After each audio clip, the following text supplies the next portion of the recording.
have fertility issues. No, he was very clear in what he meant, and I very much agree with that sentiment. These are people who don't have an investment in your future, right? One of the things that really makes you care deeply about what's going to happen in the future is becoming a parent. And when you get people like Kamala Harris, who doesn't care at all about your future, she cares about herself, she cares about where she's going, she cares about how she can climb, the power totem pole. That's a very scary predicament for America. So going back to Elon Musk, he watched the Church of Woke, the demonic Church of Woke, the impact that it had on his child. He openly spoke about his child and transgenderism, and I think he had a personal investment in wanting to watch that church, or I shouldn't even call it a church, burn to the ground. They turned his kid against him. Yeah, they turned his child against him, and that makes it now what personal. What are you doing? Yeah, that makes it personal. That's what the Maoists did. You messed with the wrong man's child. Well, listen, look, here's what I've learned in life. I don't know why God's given me a strange memory. And for whatever reason, when I was a small guy and whatever businesses I was doing and some of the people were underestimating, I will never forget the phrases, the lack of respect or any of that stuff. It just stays. And like, no problem. It's like the scene where Trump is sitting there and Obama's making fun of him at that one dinner. You know which one I'm talking about? And he's like, got it. I will forever remember this. Or when Obama was doing mean tweets with Jimmy Fallon or Jimmy Kimmel, and Trump said whatever he said, and he says, at least I will go down as a president. Drops the mic. And Trump's like, no, I don't forget it. There are certain people in life you do not screw and cross over because they got a memory they will never forget. They're going to come after you. This is one of those guys. Rob, do we have Mark Mitchell from Rasmussen on? Is he on? If he's on, can we put him on so everybody can see it? Is he on? Everybody make some noise. Mark Mitchell from Rasmussen Polls. So, Mark, thank you for joining us. How you doing out there? How's everything? Whoa, welcome. I'm doing great. I wouldn't miss this for the world. Man, we are having a good night right now. I know this is your game. This is the world you're in. Like if somebody's watching baseball, you watch all the stats, all the trades. Is Juan Soto going to go to the Mets? Is he going to stay at the Yankees? Why did he do the post-game interview saying he wants to sit with everybody? Does he want to go to the Dodgers? That's the world of people that follow baseball. You follow polls. What are you noticing that's a weird pattern for 2024 that's different than 2020? The weird pattern is, once again, all the mainstream media pollsters lied and shilled for Democrats. If we weren't out there putting out our daily numbers, all the way going back to the beginning of Kamala Harris's candidacy, listen, week after week, we showed that Trump was winning the national popular vote by 2 points. Everybody else went massively left.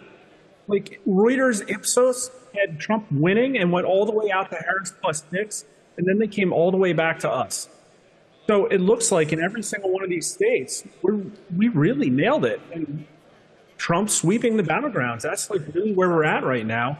And nobody in the media could bring themselves to say them. It's like their managing editors forced them to say that this race was just too close to call. It never was. So, okay, so when you're watching, are you sensing where there is, because what I'm noticing, and maybe I'm wrong with this, and you can correct me with this one, where they're kind of trying to downplay the credibility of Rasmussen. They'll only look at certain polls that favors them, and they're like, no, Atlas Intel, don't look at them, no, Rasmussen, no. They're not even coming to you guys anymore. Is it at a point right now that they can no longer hide? They try to cancel us. They just can't. We were kicked out of the 538 aggregate for ideological reasons. They didn't like that we talked to Steve Bannon or that we polled on issues like the vaccines or election integrity. We're really the only ones that do it. Those are vital issues that people have really big concerns about. So they couldn't get rid of us, and it was really unfortunate that we were showing that the race was basically locked in because people know who Trump is. He's been campaigning for this for like 10 years now. And quite frankly, I don't think people care who Kamala Harris is. She's just an extension of the Biden administration that really hurt people. So we just saw one of the polls from New York Times saying If it goes the way it's going, Trump's going to win 299. Where do you have it?